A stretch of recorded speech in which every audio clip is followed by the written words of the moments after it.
Masters, morning మనం లోప్సంగ్ రాంప గారి గురించి తెలుసుకుంటున్నాం. ఇంకొన్ని టాపిక్స్ ఉన్నాయి, అవి మనం తెలుసుకుందాం. ఈ రాంప మాస్టర్ గురించి గుర్తుపెట్టుకోండి, ప్రతి ఒక్కరూ చదివి తీరాల్సిన పుస్తకాలు అవి. ఏ పుస్తకాన్ని వదలకూడదు. ఏదైనా మనం ఒక పుస్తకం వదిలేమనుకో, ఆ అనంత జ్ఞానాన్ని మనం మిస్ అవుతాం. ఆయన యొక్క జ్ఞానం అనంతమైనది, దానికి లిమిట్ లేదు.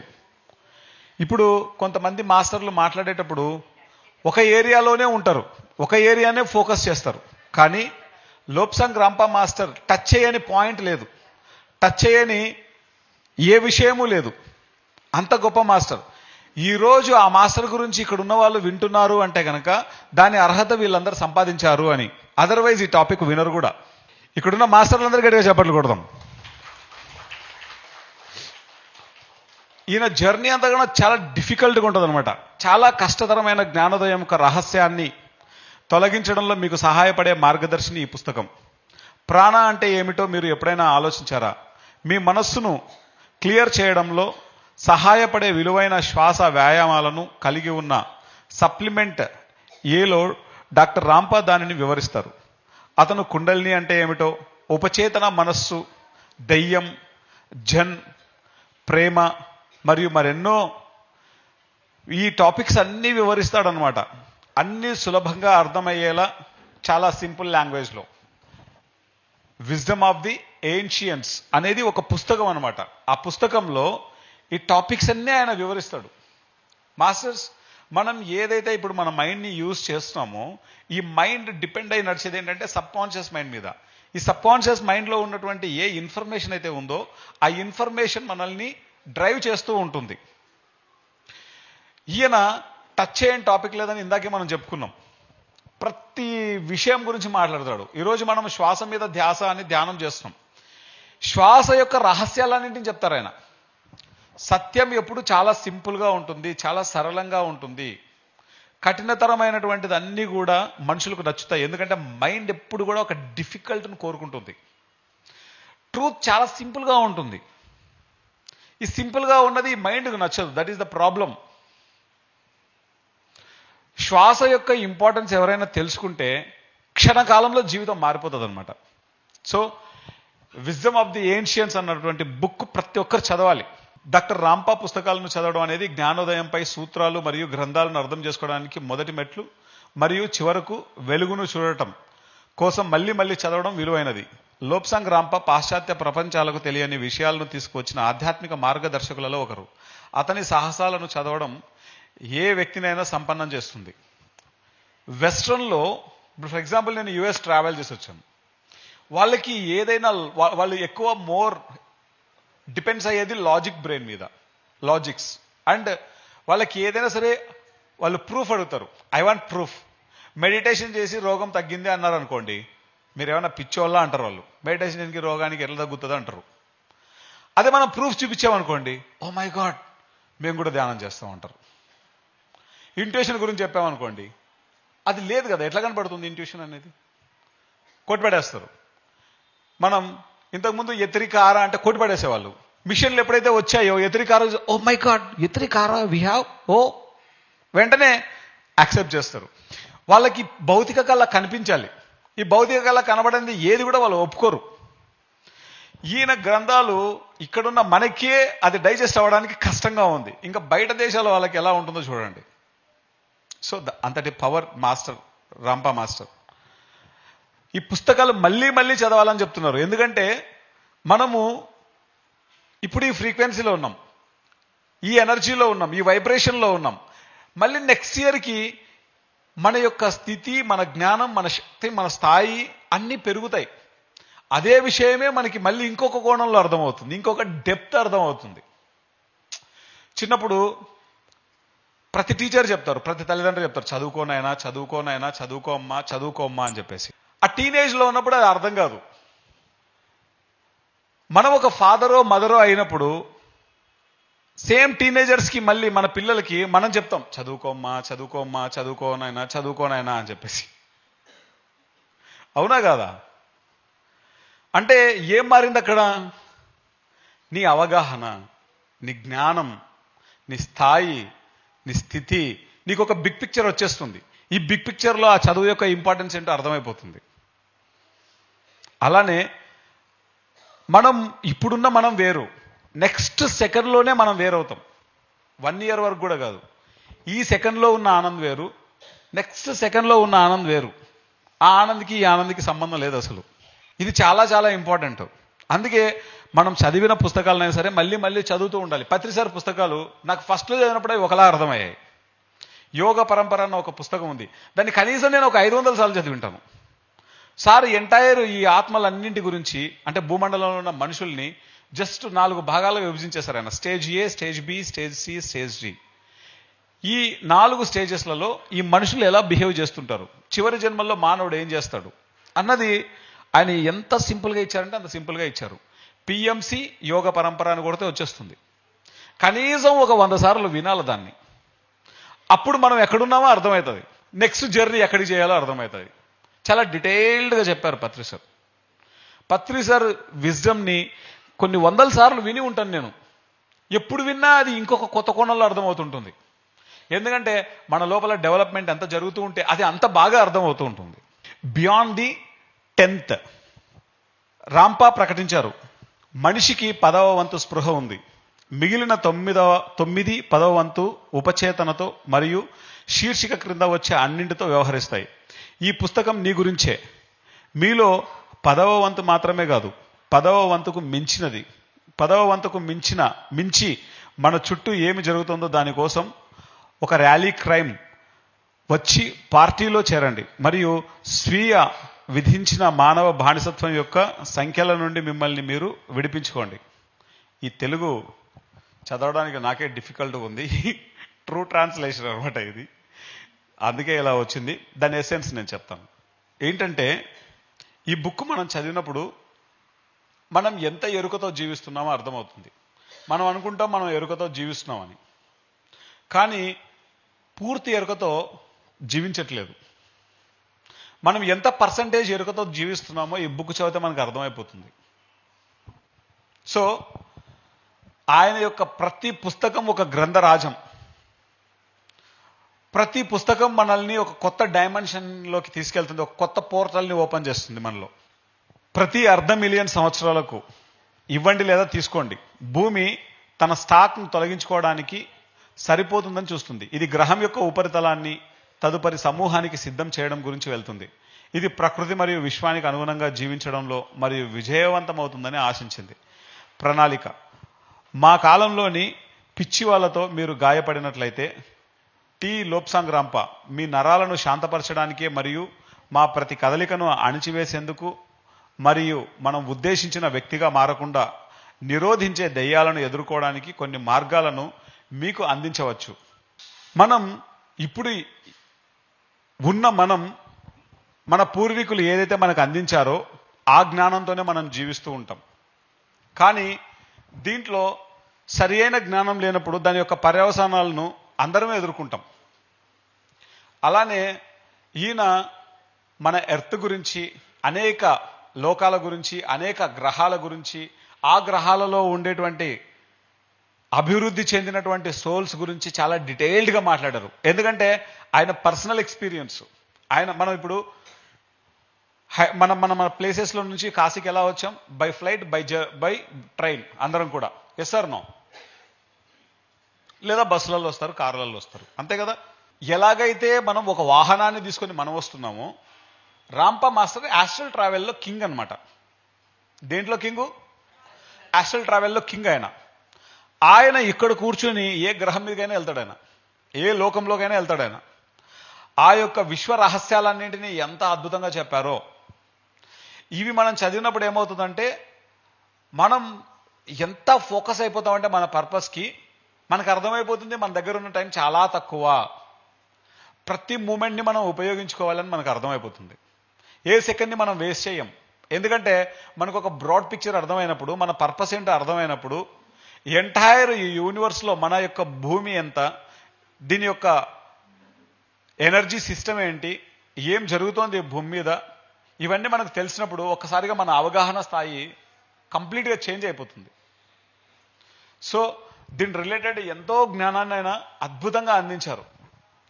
ముఖ్యంగా 3 లైవ్స్ అన్నటువంటి మనం తెలుసుకుంటాం, ఇక్కడ వచ్చేస్తాయి ఇప్పుడు 3 లైవ్స్ కానీ, దివ్య నేత్రం కానీ, ఓకే, ఆ మాస్టర్ యొక్క యూ ఫర్ ఎవర్ అన్నటువంటి పుస్తకం కానీ, అవి మనుషుల్ని ఒక్కసారిగా ఎరుకను ఒక 100% పెంచుతాయి మన లోపల. ది రాంపా స్టోరీ అనేది లోప్సాంగ్ రాంపా యొక్క ఆధ్యాత్మిక సాగాలోని 19 పుస్తకాలలో 2వ పుస్తకం. 1960లో ప్రచురింపబడింది ఇది. డాక్టర్ రాంపా కొరియా నుండి రష్యాకు, యూరోప్లో ప్రయాణించి, యుఎస్ఏకి ప్రయాణించి, చివరికి ఇంగ్లాండ్లో ముగుస్తున్నప్పుడు కొనసాగుతుంది. లగ్జరీ కార్లు నడపడం ద్వారా తప్పించుకునే వరకు లోప్సాంగ్ రాంపా బంధించడం మరియు మరిన్ని హింసలను సహిస్తాడు. ఈయన స్టోరీ వింటే గనక ఒక మాతృదేవో భవ సినిమా చూసినప్పుడు మనం అందరం ఏడుస్తాం కదా, ఏడవని వాళ్ళు ఎవరైనా ఉన్నారు ఇక్కడ? అట్లాంటి మాతృదేవో భవ సినిమాలు ఒక్కసారిగా 1,00,000 సార్లు ప్లే చేయడం లాంటిది అది. అన్ని చిత్రహింసలు పెడతారు అనమాట ఈయనని. ఎన్ని ప్రాబ్లమ్స్ ఫేస్ చేస్తారో. ఆయన జర్నీ అంతా చాలా డిఫికల్ట్గా ఉంటుంది, కానీ ఆయన పర్పస్ ఏంటో తెలిసినప్పుడు వాటికి దేనికి కూడా ఆయన బంధించబడలేడు. అంటే ఆ ఎనర్జీలో లేడు ఆయన. చాలా చాలా చాలా చాలా చాలా చాలా చాలా చాలా ఎరుకతో జీవించినటువంటి గొప్ప మాస్టర్ ఈ భూమండలం మీద. ఇక్కడ మనం అర్థం చేసుకోవాల్సిన ముఖ్యమైన పాయింట్ ఏంటంటే, ఆయన జ్ఞానాన్నంతా ఆయన శరీరంలో రాయలేదు. ఆయన జ్ఞానాన్నంతా లండన్లో ఉన్నటువంటి ఇంకొక వ్యక్తి యొక్క శరీరంలోకి ఆత్మ ప్రవేశించి రాసినటువంటి పుస్తకాలు ఇవన్నీ. భూమండలం మీద ఒక అరుదైనటువంటి విషయం. ఇవన్నీ ఏదో పాతాల కథలు, బేతాల కథలు లాగుంటాయి ఇవన్నీ వినడానికి. సో దీన్ని వాకిన్స్ అంటారు. ఎంతో మంది మాస్టర్లలో ఇప్పుడు వాకిన్స్ జరుగుతున్నాయి. ఎవరైతే యూనివర్సల్ వర్క్ చేయడానికి రెడీగా ఉంటారో వాళ్ళ లోపలికి గొప్ప గొప్ప ఆత్మలు ప్రవేశించి ఈ భూమి మీద ఎన్నో పనులు చేయిస్తున్నారు మాస్టర్స్. అలా ఎంతో మందికి జరుగుతుంది. పత్రి సార్ ఒక బ్యూటిఫుల్ ఎక్స్పీరియన్స్ షేర్ చేశారు. ఆయన డ్రైవరు జీప్లో ప్రయాణిస్తుంటే జీప్ బోల్టా పడిపోయిందంట. ఆ డ్రైవరు స్పృహ తప్పి పడిపోయాడు, పత్రి సారు స్పృహ తప్పి పడిపోయాడు. ఆ డ్రైవర్కి స్పృహ వచ్చిన తర్వాత పత్రి సార్ దగ్గరికి వెళ్ళాడంట. అయ్యో సార్కి ఏమైందో అని చెప్పేసి, సార్ సార్ సార్ సార్ అని పిలుస్తుంటే పత్రి సార్ చెప్పారంట, ఆహా ఏముందయ్యా ఈ లోకం అంటున్నాడంట సార్. ఆయనకి యాక్సిడెంట్ తర్వాత పత్రి సార్ వేరు, యాక్సిడెంట్ ముందు వరకు పత్రి సార్ వేరు, యాక్సిడెంట్ తర్వాత పత్రి సార్ వేరు. స్వయంగా ఆయనే చెప్పారు, నా లోపల వాకింగ్ జరిగిపోయింది అని. సో ఇది ఒక గొప్ప అద్భుతమైనటువంటి విషయం ఇది. ఈరోజు మనం నేర్చుకుంటున్న ఈ విషయాలన్నీ కూడా చాలా గొప్ప నాలెడ్జ్కి సంబంధించిన విషయాలు. ఎందుకు మనం ఇక్కడ కాశీ వచ్చి లోప్సాంగ్ రాంపా గురించి ఎందుకు మాట్లాడుతున్నాం అంటే, లోప్సాంగ్ రాంపా మాస్టర్కి మాత్రమే తెలుసు what is death, about death అనే అంశం అంతా ఆయన మాస్టర్ కాబట్టి మాట్లాడుకుంటున్నాం. ఈ పుస్తకాలు మనకు చదివితే మనం మన జీవితాన్ని పండించుకుంటాం, మన జీవితాన్ని అద్భుతంగా జీవిస్తాం, రసవంతంగా జీవిస్తాం. ఈ మాస్టర్ యొక్క జ్ఞానం మనల్ని కొత్త పుంతల్లోకి తీసుకెళ్తుంది. ఈ పుస్తకంలో లోప్సాంగ్ రాంపా ఒక ఆంగ్లేయుడి శరీరంలోని ట్రాన్స్మిగ్రేషన్ ద్వారా నివసిస్తాడు. సిరిల్ ఈ ప్రపంచాన్ని విడిచిపెట్టాలనే ఆతృతతో లోప్సాంగ్ తన శరీరం ద్వారా తన ప్రత్యేక పనిని కొనసాగించేలా చేస్తుంది. వాకిన్ మాస్టర్స్ ప్రపంచం గురించి మరింత తెలుసుకోండి మరియు ప్రపంచంలోని గొప్ప third I master Lopsang Rampa మిమ్మల్ని సత్య మార్గంలో ప్రయాణించేలా చేయనివ్వండి. మనం ఇందాకే మాట్లాడుకుంటున్నాం వాకిన్స్ గురించి. ఈరోజు మీరు 2 విషయాలు నేను చెప్తున్నాను. ఒకటి ఎన్డీఏ, నియర్ డెత్ ఎక్స్పీరియన్సెస్. ప్రతి ఒక్కరూ ఆ పుస్తకాలు చదవాలి. ద పర్పస్ ఆఫ్ లైఫ్ అన్నటువంటి బుక్ చదవాలి. అండ్ ఆ ఎన్డీఈ వీడియోస్ అన్ని చూడాలి. నెట్లో కొడితే వచ్చేస్తాయి, నియర్ డెత్ ఎక్స్పీరియన్సెస్ అని కొడితే వస్తాయి. ఈరోజు ఇది మీకు చెప్తున్నాను. రెండవది వాకిన్స్. ఈ వాకిన్స్ అన్నటువంటి సబ్జెక్టు రూత్ మాంట్గోమెరీ అనేటువంటి మాస్టర్ ఈ ప్రపంచానికి అందించడం జరిగింది. ఈ రూత్ మాంట్గోమెరీ యొక్క పుస్తకాలను మనం చదివినప్పుడు వాకిన్స్ అంటే ఏంటి, ఏం జరుగుతుంది, ఈ ప్రాసెస్ ఎలా జరుగుతుంది, ఇవన్నీ మనకు అద్భుతంగా అర్థమవుతాయి. మన లోపల ఏం జరుగుతోంది అన్నది కూడా బాగా అర్థమవుతుంది. ఒకసారి ఏమైందంటే, హిమాలయాస్ నుంచి ఒక మాస్టర్ వచ్చారు. ఆ మాస్టర్ని పత్రి సార్ ఇంటికి తీసుకొచ్చారు నందా సార్. ఎందుకంటే నందా సార్కి హిమాలయాల్లో తెలియని గురువు లేరు, ఎప్పుడు హిమాలయాల్లో తిరుగుతూ ఉంటాడు. అందుకే నందా సార్ని హిమాలయన్ గోట్ అంటారు పత్రి సార్. ఆ గురువు చాలా పవర్ఫుల్ గురువు. పత్రి సార్కి ఫోన్ చేశారంట నందా సార్, సార్ ఇలా హిమాలయ నుంచి గురువు వచ్చారు అంటే తీసుకురావాయా ఇంటికి అన్నారంట. తీసుకొస్తే ఆ గురువుకు హలో కూడా చెప్పలేదంట పత్రి సార్. నందా సార్ ఫీల్ అయిపోతున్నాడు, ఏంటి అసలు ఇంత పెద్ద గురువు, పత్రి సార్ కనీసం హలో కూడా చెప్పలేదు. పత్రి సార్ ఎప్పుడు కూడా ఎటువంటి గురువునైనా ఎవరినైనా వాళ్ళని హాస్పిటాలిటీ విషయంలో పత్రి సారే నెంబర్ 1, అంత బాగా చూసుకుంటారు అందరినీ. కానీ ఆ గురువుతో ఏం మాట్లాడతలేడు, ఏం పట్టించుకోవట్లేదు. నందా సార్కు పిచ్చిలేస్తుంది, ఏం జరుగుతోంది ఇంతకు, ఇక్కడ ఏమీ మాట్లాడడం లేదాయన అని చెప్పేసి ఆయనని ఇంకా పత్రి సార్ మాట్లాడడం లేదు కదా అని చెప్పేసి ఆయన ఏం చేశాడు, సరే ఏదో ఒకటి మేనేజ్ చేయాలి కదా అని చెప్పేసి స్వామీజీ బ్రేక్ఫాస్ట్ చేయండి అంటే ఆ స్వామీజీ బ్రేక్ఫాస్ట్ చేశాడంట. ఆయన తినగానే పత్రి సార్ నాకు ధ్యాన్ జగత్ ఆఫీస్లో పనుంది నేను వెళ్ళిపోతున్నా అని చెప్పేసి ఆయన వెళ్ళిపోయాడంట. అరే ఇంటికి వస్తే హలో కూడా అనుకోకుండా మర్యాద లేకుండా నేను వెళ్ళిపోతున్నాడు. నందా సార్ ఫీలింగ్ అది, ఆయన చెప్పాడు. పత్రి సార్ వెళ్ళిపోయిన తర్వాత సరే ఆయన ఏదో బిజీగా ఉన్నారు మా గురువు గారు, మీరన్నా హలో చెప్పలేదు కదా ఏం స్వామీజీ అని అడిగాడంట. ఈయనకి చాలా క్లోజ్ ఆయన అన్నాడంట, నేను ఎవరికి హలో చెప్పాలి అని అడిగాడంట. ఎవరికి చెప్తారు సార్, పత్రి సార్కే కదండి అంటే, నేను చూస్తూ ఉండంగానే కొన్ని వందల మంది ఆయన లోపలికి వస్తున్నారు పోతున్నారు, వస్తున్నారు పోతున్నారు, వస్తున్నారు పోతున్నారు, వస్తున్నారు పోతున్నారు, వస్తున్నారు పోతున్నారు, వస్తున్నారు పోతున్నారు. నేను ఎవరికి హలో చెప్పాలి, ఏ మాస్టర్కి హలో చెప్పాలి? ఆ గురువు అడిగిన ప్రశ్న చూసారా, గురువుల యొక్క చర్యలు ఎంత ఇదిగా ఉంటాయో. మీకు ఇంకో ఉదాహరణ చెప్తాను. మహావతార్ బాబాజీ కేవ్కి వెళ్ళాం మేము. ఇక్కడున్న రమమ్మ వచ్చింది అప్పుడు 12 రోజుల ట్రిప్ హిమాలయాస్లో పత్రి సార్తో. అది 2009-10 ప్రాంతంలో దాదాపు 260 మంది 260 to 280 పీపుల్ ఉన్నారు ఆ ట్రెక్కింగ్లో. ఏది హిమాలయస్ ట్రెక్కింగ్లో 100 మందికి మించి వెళ్ళకూడదు, ఎందుకంటే అకామిడేషన్ దొరకదు. మేము 260 మెంబర్స్ వెళ్ళాము. అక్కడ జరిగిన స్టోరీలు అంతా వేరులేండి, అవి ఎంత చెప్పుకున్నా దానికి కొన్ని రోజులు పడతాయి. మీకు మెయిన్ చాప్టర్లోకి వస్తా. ఒకరోజు గొడవ అయింది బాగా, ఎందుకంటే అకామిడేషన్ ప్రాబ్లం వచ్చి. అక్కడ ఆర్గనైజరు ఎవరైతే ఉన్నారో ఆర్గనైజర్ని అందరూ ఎట్లా పడితే అట్లా తిడుతున్నారు. ఆ తిట్టడం కూడా మామూలుగా తిట్టట్లేదు, ఓకే, అది గట్టిపిండం కాబట్టి బతికాడు ఆయన, అది వేరే విషయం. తిట్టడం బాగా తిట్టారు. బాగున్నంతసేపు అన్ని బాగానే ఉంటాయి, చిన్న తేడా వచ్చింది అనుకోండి ఆర్గనైజర్కి సరదా తీరిపోద్ది, ఓకేనా. అందుకే మేము ప్లాన్గా 20 మెంబర్స్ని పెట్టుకున్నాం, ఒకరు కాకపోతే ఒకరైనా యాక్టివ్గా ఉండాలని. సో పత్రి సార్ ఏం చేశాడు, ఏమయ్యా ఏంటి ప్రాబ్లం, అంత గట్టిగా అరుస్తున్నారు ఏంటి బయట అని అడిగాడు. అడిగితే సార్ 100 మంది కంటే ఎక్కువ మందిని తీసుకొస్తే ప్రాబ్లం అవుతుందని ముందే చెప్పాం కదండి అన్నాడు ఆర్గనైజర్. అవును చెప్పారు, సో వాట్ అన్నాడు. అదే ప్రాబ్లం అయింది సార్, ఇప్పుడు 180 మందిని ఎక్కడ పెట్టాలో తెలియట్లేదు, అకామిడేషన్ లేదు ఇక్కడ, హాల్లో పడుకోమంటే హాల్లో పడుకోవడానికి వాళ్ళు ఒప్పుకోవట్లేదు అన్నాడు. అయితే నా రూమ్లో వచ్చి పడుకోమని చెప్పు అన్నాడు. ఇప్పుడు సార్ రూమ్లో ఎంతమంది పడుకున్నా ఎంతమందికి ప్లేస్ ఉంటుంది, 10 మంది కంటే ఎక్కువ పడుకోలేరు, ఇరుక్కుని పడుకున్నా కానీ. సో సార్ రాత్రంతా ఒక్క మాట కూడా మాట్లాడలే, నోరు విప్పలే, అందరూ తిట్టే తిట్లన్నీ విన్నాడు. పొద్దున్నే మెడిటేషన్, బాబాజీ కేవ్కి వెళ్ళాలి, నెక్స్ట్ మహావతార్ బాబాజీ కేవ్కి వెళ్ళాలి. మెడిటేషన్లో కూర్చోబెట్టి ఫ్లూట్ వాయిస్తున్నాడు, అందరం చుట్టూ ఉన్నాం. మెడిటేషన్ అయిపోయింది, కళ్ళు తెరిచాం.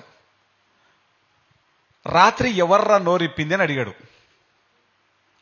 అక్కడ ఎట్లుందో తెలుసా, ఒక మహాశూన్యం, ఒక రమణ మహర్షి సైలెన్స్ తలపింపజేస్తుందంతా. ఈవెన్ ప్రకృతిలో నుంచి కూడా ఏ శబ్దాలు రావట్లే, మామూలుగా ఏవో కీచుగాలు ఇవేవో అరుస్తూ ఉంటాయి కదా, సౌండ్లు వస్తాయి కదా, ఏ సౌండ్ రావట్లేదు, అంత స్తబ్దించిపోయింది. అది పిన్ డ్రాప్ సైలెన్స్, ఇట్లా ఇట్లా ఇట్లా చిన్న నీడిల్ కింద వేస్తే సౌండ్ వస్తుంది కదా, ఆ సౌండ్ కూడా రావట్లేదు ఆడ. ఎవర్రా రాత్రి అరిచింది అని అడిగాడు, అంతే. ఆయన మళ్ళీ గట్టిగా అరిచాడు, ఎవరు రాత్రి మాట్లాడారో నాతో మాట్లాడాలి ఇప్పుడు అన్నాడు. అంటే ఒక్కరు నోరు ఇప్పట్లేదు. ఆడ ఉన్న ప్రతి ఒక్కళ్ళు తిట్టిన వాళ్ళే, దాదాపుగా 80% తిట్టారు, 20% మాత్రమే తిట్టండి, 20% మాత్రమే తిట్టండి. ఒక్కరు నోరు ఇప్పట్లేదు. ఏంటి మీకు మహావతార్ బాబాజీ కావాలా, 100 మందికి మించి అకామిడేషన్ లేదని తెలుసు మీకు కూడా. ఇక్కడ ధ్యానం చేయాలని వచ్చారు మీరు, ఎందుకు మళ్ళీ మాయలో కొట్టుకుపోతున్నారు? అకామిడేషన్ ఉంటే అకామిడేషన్ ఇవ్వరా మీకు? రూములు ఉంటే రూములు ఇవ్వరా మీకు అని చెప్పి ఈయన తిట్టడం స్టార్ట్ చేశాడు. ఇట్లాంటి మీకు మహావతార్ బాబాజీ కావాలా? ఒక్కరోజు అడ్జస్ట్ అవ్వలేరా మీరు అని చెప్పేసి మాట్లాడుతుంటే ఒక పెద్ద ఆవిడ, అది కాదండి అంది ఒక ఆవిడ. ఆవిడని ఎడంకాలతో ఎగిచి తన్నాడు ఆయన. నాకు నా ప్రాణం తట్టుకోలేకపోయింది. నాకు పెద్ద ఆవిడ, ముసలావిడ తన్నడం ఏంటి? మనం ఎక్కడున్నాం? ఇదేమి సంస్కృతి రా నాయన? మనమేమైనా గురువు అంటున్నాం? నేను ఎక్కడున్నా? ఏం జరుగుతోంది ఇదంతా? ఒక్కసారిగా నా ఆధ్యాత్మికత అంతా తలకిందులైపోయింది. నా కళ్ళు ఏం చూసాయి చెప్పండి? ఆ ముసలావిడిని ఎగిచి తన్నడం మాత్రమే చూసింది. 3 రోజుల తర్వాత అదే ముసలావిడ వచ్చి, పెద్దావిడ, నాయన నా పొట్టలో ఎంతో నొప్పి, ఎంతో ప్రాబ్లం ఉండేది, 15 సంవత్సరాల నుంచి నేను ఇది అనుభవిస్తూనే ఉన్నా, పత్రిక తన్న తర్వాత నాకు మొత్తం పోయింది నాయన అని చెప్పింది. ఇప్పుడు ఫిజికల్ ఐస్కి కనబడేది ఒకటి, దీని వెనకాల అంతరార్థం ఇంకొకటి. నా బ్రెయిన్ ఏం చేస్తోంది? ఆవిడ ఏజ్ని చూస్తోంది. నా యొక్క నాలెడ్జ్ ఏం చూస్తోంది? ఫిజికల్ సర్కమాస్టెన్సెస్ మాత్రమే చూస్తోంది. కానీ దీనికి బియాండ్గా ఇంకొకటి జరుగుతూ ఉంది. ఇది నాకు పూర్తిగా ఎప్పుడు అర్థమైందంటే, కార్లోస్ కాస్టనెడా అని చెప్పేసి ఒక మాస్టర్ ఉంటారు. నాతో పాటు చెప్పండి, Carlos Castaneda. Don Juan. Carlos Castaneda student, Don Juan teacher. ఈ డాన్ జువాన్ అనేటువంటి మాస్టరు ఒక ఎనర్జీ ఫార్ములాను ఈ భూమండలానికి అందించారు. వాళ్ళు అమెరికాలో ఉంటారు. షామనిజం అనేటువంటి బుద్ధిజం, జైనిజం ఎలాగుంది ఇక్కడ? హిందూయిజం ఉందా లేదా? అట్లనే షామనిజం అనేటువంటిది ఒకటి ఉంది. ఆ షామనిజం యొక్క ఫౌండర్ డాన్ జువాన్ మాస్టర్. ఆ మాస్టర్ యొక్క జ్ఞానాన్ని ఈ ప్రపంచానికి పరిచయం చేసిన శిష్యుడు కార్లోస్ కాస్టనెడా.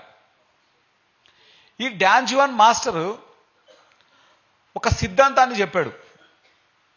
ఏంటంటే, ఈ భుజం ఉందా, మన భుజాలు ఉన్నాయి కదా, ఈ భుజం బ్యాక్ సైడ్ ఒక ఎనర్జీ బాల్ ఉంటుందంట. ఇది కంటికి కనిపించేది కాదు, మన సటిల్ బాడీస్లో ఉంటుంది. దాన్ని వాళ్ళు ఎనర్జీ బాల్ అంటారు. ఈ ఎనర్జీ బాలు, నా వేలు ఇంత ఉంది కదా, ఈ వేలులో జస్ట్ ఇంత ఇంత మూవ్ అవ్వడానికి ఒక జన్మ పడుతుందంట. కానీ ఒక గురువు కొడితే మాత్రం 100 జన్మల్లో జరగాల్సిన డెవలప్మెంట్ అంతా ఒక దెబ్బతో జరుగుతుందంట. అది ఆయన చెప్పినటువంటి ఎనర్జీ సిద్ధాంతం. అది ఈ ఎనర్జీ బాల్ని ఆ గురువు మూవ్ చేస్తాడు. ఎనర్జీ బాల్ ఏంది, కనబడకపోవడం ఏంది, కొట్టడం ఏంది, అది జరగడం ఏంది, ఒక్క ముక్క అర్థమైతే ఒట్టు నాకు. తర్వాత ఆయన పుస్తకాలను చదివినప్పుడు దాంట్లో డీటెయిల్డ్గా అర్థమైంది ఏంటంటే, పత్రి సారు, నేను అబ్జర్వ్ చేసేవాడిని ఆ జ్ఞానం తెలిసిన తర్వాత, ఆయన ఎవరిని పడితే వాళ్ళని కొట్టడు, ఓన్లీ ఆర్గనైజర్నే కొట్టేవాడు. ఈ ఆర్గనైజర్ పొట్టలో గుద్దుతూ ఉంటాడు అన్నమాట సారు. ఈ ఆర్గనైజరు ఆ ప్రోగ్రామ్ అంతా సక్సెస్గా చేసేవాడు. ఇట్లాంటివన్నీ చూసిన తర్వాత నాకు చాలా డెప్త్ అర్థమైంది. హిమాలయాల్లో బద్రీనాథ్లో ఉన్నాం మేము. బద్రీనాథ్లో ఉన్నప్పుడు చుట్టూ మనుషులు ఉన్నారు. పత్రి సారు మాట్లాడుతూ ఆల్ ఆఫ్ ఎ సడన్ నన్ను పిలిచాడు. ఆ ప్లేట్ పట్టుకొని పోయినా, నేను తింటున్నాను. ఆయన ఒక కరాటే పోస్టర్స్లో ఒక జాకీ చాన్ లాగా, ఒక బ్రూస్లీ లాగా ఆయన అందరినీ కొడుతుంటే, నేను భోంచేస్తూ నా మనసులో అనుకున్న ఒక మాట, ఈయనేంటి నేనేమన్నా బ్రూస్లీనా అంత కిక్కులు పంచులు కొడుతున్నాడని జస్ట్ నేను నా మనసులో అనుకున్నా అంతే. నేను ఎక్కడున్నాను తెలుసా? ఇప్పుడు నేను పత్రిసారి ఇక్కడ ఉన్నాడు అనుకోండి, ఆ లాస్ట్ వ్యక్తి ఎక్కడైతే కూర్చున్నాడో ఆ లాస్ట్ వ్యక్తి దగ్గర నేనున్నా, తింటున్నా. వెంటనే ఆనంద్ ఇటు రారా అన్నాడు. నేను భోంచేస్తున్నా, ఇటు రారా అన్నాడు. నేను మనసులో అనుకున్నది ఏమన్నా కొంపదీసి తెలిసిపోయింది నాకు అనుకోని చెప్పేసి భయపడుతూ వెళ్ళిపోయా. అవునరా బ్రూస్లీ అయితే నీకేమైనా ప్రాబ్లమా అన్నాడు ఆయన. నా ఫీజు ఎగిరిపోయింది అసలు. అరే నువ్వు కరాటే మాస్టర్ కదరా, బ్లాక్ బెల్ట్ కదా నువ్వు, నాకు ఏ బెల్ట్ లేదు, నువ్వు కొట్టరా నన్ను అన్నాడు. అంటే నేను కొట్టాను సార్, మీరు నా గురువు కదా అన్నాను. పర్లేదురా నేనే చెప్తున్నాను కదా నన్ను కొట్టమని, కొట్టరా అన్నాడు. నేను కొట్టాను సార్ అన్నాను. ఆయన నా మీద చాలా సీరియస్ అయిపోయాడు. కొట్రా ఆయన సీరియస్ అయిపోయాడు. నాకేం చేయాలో అర్థం కాక, సార్ నేను కొట్టలేను కానీ కావాలంటే మీరు అన్నాను, అంతే, కొట్టండి అని చెప్పలే. 5 నిమిషాలు ఉత్తికి పడేశాడు ఆయన. పిచ్చి కుక్కను కొట్టాడు. చేత్తో కొడుతున్నాడు, కాలుతో కొడుతున్నాడు, తంతున్నాడు, వంగబెట్టి కొడుతున్నాడు, ఈ బుద్ధి ఉన్నాడు కొడుతున్నాడు ఆయన. ఆ రోజు కింద కొడుతుంటే పైన సెకండ్ ఫ్లోర్కి శబ్దాలు వస్తున్నాయి. ఆనంద్ ఏదో చేయరాంది చేశాడంట, అందుకే పత్రిసారి పిచ్చి కుక్కను కొడుతున్నాడని అందరూ. ఆయన కొడుతుంటే నా ఎనర్జీ పెరుగుతోంది. నన్ను కొట్టిన తర్వాత ఆ రోజు మధ్యాహ్నం ఆయన పడుకున్నాడు. మరుసటి రోజు ఉదయం 9 గంటలకు లేచాడు. అంతవరకు లేలేదు ఆయన. నేనేమో నిద్ర రాక ఇక్కడ గాల్లో ఎగురుతున్నా, నేను బద్రీనాథ్ అంతా తిరుగుతూ. ఒక చర్య జరిగిపోయింది అక్కడ. ఇది జరిగిన తర్వాత నుంచి నా ధ్యాన ప్రచారం ఆకాశాన్ని అంటింది. దీనికి ప్రత్యక్ష ఉదాహరణ నేను. గురువు యొక్క చర్యలని మనము కనీసం గెస్ చేయలేం ఇది ఎందుకు జరుగుతోందో అని చెప్పేసి. ఎందుకంటే మనకు అంత జ్ఞానం ఉంటే తప్ప మనకు అర్థం కాదు. ఇప్పుడు నాకే అర్థం కాలేదు, నేను పిఎస్ఎస్ఎం నుంచి బయటికి వెళ్ళిపోదాం అనుకున్నా. ఒక ఓల్డ్ పర్సన్ని మనం రెస్పెక్ట్ చేయాల్సింది పోయి ఎగిచ్చి ఎడంకాలతో అనడం ఏంటారా ఆయన అని చెప్పేసి బాధపడ్డాను నేను. మన ఈ కళ్ళకేమో తన్నడం కనబడుతోంది, ఎనర్జీ లెవెల్లోనేమో అక్కడ రోగాన్ని హీల్ చేయడం ఉంది. ఎలా అర్థమవుతారు? అందుకే గురువులు ఎవరికి అర్థం కారు. వాళ్ళ యొక్క జ్ఞానంలో ఎంతో కొంత మనం ఉంటే తప్ప. వాళ్ళు అర్థం కావాలంటే ఎంతో కొంత మనకు ఆ జ్ఞానం ఉండాలి, అదర్వైజ్ అర్థం కారు. ఈ లోప్సాంగ్ రాంపా మాస్టర్ని అర్థం చేసుకోవాలంటే కనీసం ఆ వ్యక్తి 500 సార్లు పుట్టి 500 సార్లు సచ్చి ఉండాలా. అప్పుడు మాత్రమే కనీసం ఆ పదం వినడానికి అర్హత ఉంటుంది, కనీసం ఆ మాస్టర్ యొక్క జ్ఞానం అర్థమవుతుంది. ఒక ఆత్మ ఈ భూమి మీదకి వచ్చి కనీసం 500 సార్లు పుట్టాలా, కనీసం 500 సార్లు వాళ్ళు సావాలా. ఆ 501వ జన్మ ఉంటుంది కదా, అప్పుడు మాత్రమే ఈ జ్ఞానం అర్థమవుతుంది. దానికి కింద ఉన్న వాళ్ళకు ఈ ఒక్క ముక్క అర్థమైతే అడగండి. ఒక్క ముక్క కూడా అర్థం కాదు. ఎథరిక్ అంటాడు, ఆరా అంటాడు, అంతర్వాణి అంటాడు, థర్డ్ ఐ అంటాడు, యాజల్ ట్రావెల్ అంటాడు. ఒకటి కాదు, ఇవన్నీ మాట్లాడుతుంటే ఏదో పాతాల కథలు, బేతాల కథలు, సినిమా స్టోరీలు ఉన్నట్లుంటాయి ఇవన్నీ. కానీ ఆయన మొత్తం సైంటిఫిక్గా మాట్లాడతాడు, సైంటిఫిక్గా ప్రూవ్ చేశాడు అన్ని. అంత గొప్ప మాస్టర్ గురించి మనం తెలుసుకుంటున్నాం. My visit to Venus. ఇతర ప్రపంచాలకు రాంపా చేసిన ప్రయాణాలు, వాటిని భౌతిక విమానంలో తీసుకెళ్లారా లేదా ఆస్ట్రల్ ట్రావెల్ ద్వారా సాధించారా? ఇందాకే మనం చెప్పుకున్నాం. మనం ఎలాగైతే ట్రావెల్ చేస్తామో ఈ ఫ్లైట్లలో, బస్సులలో, ట్రైన్లలో, ఆయన కూడా ట్రావెల్ చేస్తుంటాడు. మనం చేసే ట్రావెల్ అన్నిటికీ డబ్బులు కావాలి, ఆయనకు డబ్బులు లేదు, ఏం లేదు, డైరెక్ట్ వెళ్ళిపోతుంటాడు. మనం కాశీకి వచ్చినట్లు ఆయన వేరే గ్రహాలకి వెళ్ళిపోతుంటాడు. ఎన్ని గ్రహాల గురించి మాట్లాడాడో, ఎన్ని డైమెన్షన్స్ గురించి మాట్లాడారో, ఎన్ని ఆస్ట్రల్ వరల్డ్స్ గురించి మాట్లాడారో, ఎంత నాలెడ్జ్ ఉందో. అక్కడ ఉన్నటువంటి మాస్టర్లు అందరి యొక్క నాలెడ్జ్ని ఈ భూమి మీద చెప్పారు ఆయన. ఇవి మనం చదవకపోతే మనం ఇక్కడున్న అజ్ఞానంలోనే కొట్టుకు చచ్చిపోతుంటాం. ఈ ముఖ్యమైన ప్రచురణలో జాన్ కీల్ పరిచయము మరియు గ్రే బార్కర్ యొక్క ముందు మాటతో రాంపా అనేక గ్రహాలను సందర్శించగలిగిన వారి క్రాఫ్ట్లోకి రాంపాను తీసుకెళ్లే ఇతర ప్రపంచాల మాస్టర్స్తో తన సమావేశాలను చర్చించాడు. ఏదైనా రాంపా లైబ్రరీకి అరుదైన అవసరమైన అదనంగా. ఇక్కడ ఎంతోమంది మాస్టర్ల గురించి, ఎన్నో లోకాల గురించి ఎంతో అద్భుతంగా చెప్తారు ఆయన. ముఖ్యంగా ఈ పుస్తకాలలో మనం భూమి మీద కొన్ని విషయాల్ని మనం ఫిజికలైజ్తో చూస్తున్నాం. ఒక డైమెన్షన్లో ఏమవుతుందంటే ఓన్లీ ఇంట్యూషన్తోనే మాట్లాడుతుంటారు. ఓకే, టెలిపాథిక్ కమ్యూనికేషన్ అనేది ఒకటి ఉంది. బెంగళూరులో కొంతమంది మాస్టర్స్ వచ్చారు. వాళ్ళకి చిన్నప్పటి నుంచి ట్రైనింగ్ ఇస్తున్నారు. పత్రి సార్ ఉన్నప్పుడు గ్లోబల్ కాంగ్రెస్ స్పిరిచువల్ సైంటిస్ట్ ప్రోగ్రాంలో వాళ్ళ గురువు ఇక్కడ ఉంటాడు, వాళ్ళ స్టూడెంట్స్ అక్కడొకరు ఉంటారు. ఓకే, ఏ అనేటువంటి పర్సన్ బికి ఒక మెసేజ్ ఇస్తారు. అది బి అనే పర్సన్ టెలిపాథిక్గా రిసీవ్ చేసుకుంటారు. ఈ బి అనే పర్సన్ సి అనేటువంటి పర్సన్కి ఒక మెసేజ్ ఇస్తారు. సేమ్ మెసేజే, ఏ అనే పర్సన్ ఏ మెసేజ్ అయితే ఇచ్చాడో బి రిసీవ్ చేసుకుంటాడు. బి మళ్ళీ సికి పంపిస్తుంది, సి రిసీవ్ చేసుకుంటారు. ఆ సి అనే పర్సన్ వాళ్ళ గురువుకు పంపిస్తాడు ఈ మెసేజ్. దాన్ని ముందే మనకు పేపర్లో రాసిస్తారు, ఏ అనే పర్సన్ ఏది కమ్యూనికేట్ చేస్తున్నాడు బితో, బి అనే పర్సన్ మళ్ళీ సితో చెప్తున్నాడు లేదా, ఆ సి అనే పర్సన్ మళ్ళీ ఈ గురువు మాట్లాడుతున్నాడో లేదా. టెలిపాథిక్ కమ్యూనికేషన్ని వాళ్ళు లైవ్లో డెమాన్స్ట్రేట్ చేశారు. బెంగళూరులో ఆ స్కూల్ ఉంది. చిన్నపిల్లలకు చిన్నప్పటి నుంచి ఆ టెలిపాథిక్ కమ్యూనికేషన్ని మనం గనుక నేర్పిస్తే అద్భుతాలు సృష్టిస్తారు. ఇదంతా సైన్స్, ఇది మూఢనమ్మకాలు కాదు. టెలిపాథిక్ కమ్యూనికేషనే కాదు, మిగతా అన్ని కూడాను. ఈ భూమి మీద ఎవరైనా సరే మనం ఉన్నాము అంటే టిబెట్ను ఖచ్చితంగా దర్శించాలి, గుర్తుపెట్టుకోండి. మనం బాడీ వేకేట్ చేసేలోపు ఒక్కసారైనా టిబెట్కి వెళ్ళాలి. టిబెట్ని ఆ ఎనర్జీని మనం రిసీవ్ చేసుకోవాలి. ఒక లోప్సాంగ్ రాంపా మాస్టర్, గత జన్మలో రజనీష్, ఒక మిలారెపా మాస్టర్, ఒక మార్పా మాస్టర్, గొప్ప గొప్ప ఎనర్జీ మాస్టర్లు అందరూ మనకు టిబెట్లో ఉన్నారు. ఆ మాస్టర్ల యొక్క ఎనర్జీని మనం పుష్కలంగా తీసుకోవాలి. ఈ యూ ఫర్ ఎవర్ అన్నటువంటి పుస్తకమే, మరణం లేని మీరు అన్నటువంటి పుస్తకమే మన పిఎస్ఎస్ఎంకి కారణమైంది. గట్టిగా చప్పట్లు కొడదాం ఆ పుస్తకానికి.